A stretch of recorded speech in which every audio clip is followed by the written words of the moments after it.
Hey UConn Nation, it's KK Arnold here. If you're looking for the latest UConn women's basketball content, go subscribe to Listen Up to Phil and Ryan. Go Huskies! Hello, everyone, and welcome back to Listen Up.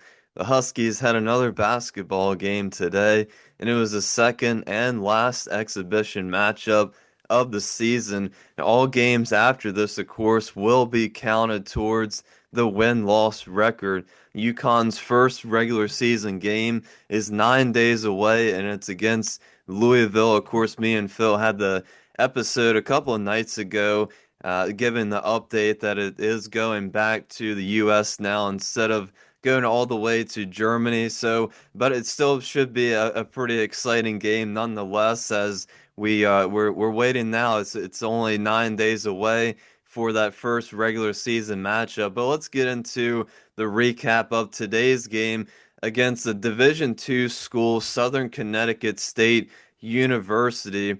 And both teams didn't have to travel very far. The game was played in Hartford, and it was the same starters as the first exhibition matchup: AZKK, Ashland, and both Sarahs. Now, we kind of could have guessed that this game, we kind of knew this game wasn't going to be close given SCSU is a Division II school.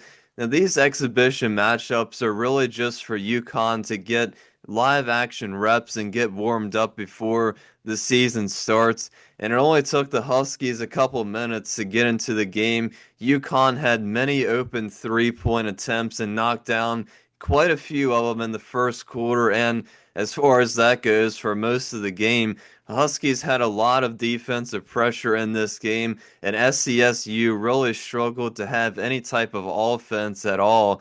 Was getting steals left and right, forcing turnovers, disrupting passes, and they even brought out the full court press and half court press at times.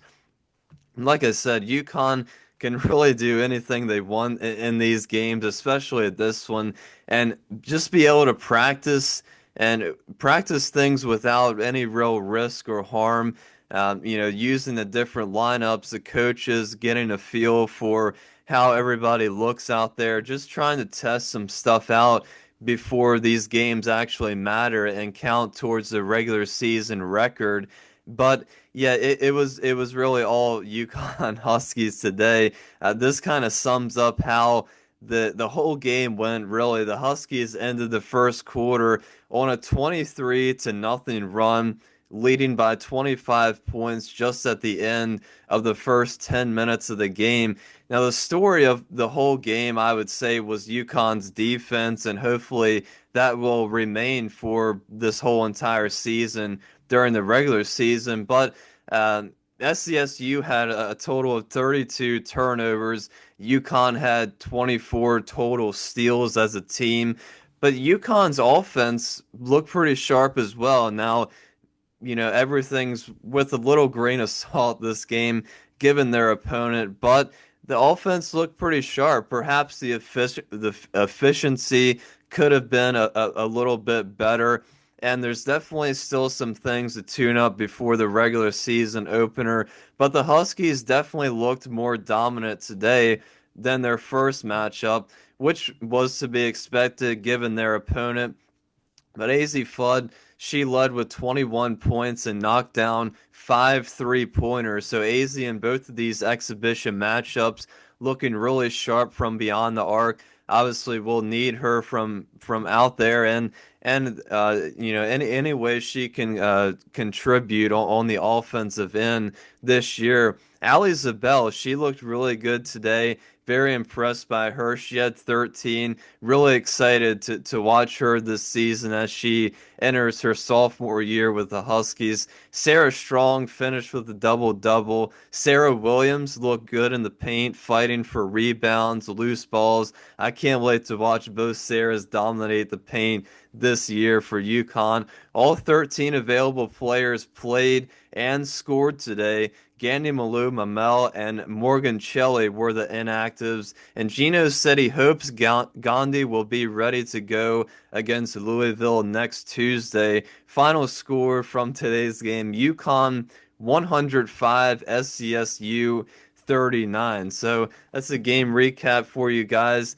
Like I said, all UConn for today's game, and hopefully they can look at the positives, negatives, review the game tape from both of these games now, and really just get a feel of where they at, where they're at, who they are, and just kind of use that as practice and watch the tape and get ready for Louisville. But we'll get into a couple comments before I let you guys go for the night. First comment will go to just me. They said, "Thanks for another great update, Phil and Rye." And this is referring to our last video where we gave the update on the Louisville game changing locations. In my opinion, the expense of two U.S. teams traveling to Europe to play a basketball game was kind of stupid. I'm glad the game was rescheduled to play back in the U.S. Yeah, I mean, I kind of agree, to be honest. I think obviously either way, no matter what country it's played in, it's still going to be a great game regardless. But I think both teams traveling that far away, especially to go all the way to Germany. Like I said, I don't know how the players and coaches feel about that now, but I would certainly think they're a little bit more happy that they don't have to travel near as far as what they did have to travel, as they just have to go not too far of a travel now for UConn, just going to Annapolis, Maryland, and obviously not near as far for Louisville to travel as well. We'll get into one more comment here from Grobel. They said, Bourne has not committed. She has 7 official visits scheduled. She visited UConn last weekend. Yeah, I've seen a couple comments on this, and I know when we announced Olivia Vicosa committing to UConn, I guess almost a week ago now, I mentioned at the end of that episode about UConn still being in the mix to land Jersey Robinson and Addison Bourne. I believe it's Bourne. I think me and Phil have been saying her last name wrong, but I believe the J is silent and it's Addison Bourne. But I think I misspoke in that video. Hopefully I didn't say Addison Bourne has already committed to UConn. If I did, I apologize for that. But I do I do realize that it was just Olivia Vicosa who did commit to UConn. But what I was trying to say, if I did misspeak in that episode, was UConn is still in the mix to land the number 5 recruit Jersey Robinson, and the number 10 recruit, like Grobel mentioned, already visited UConn, Addison Bourne.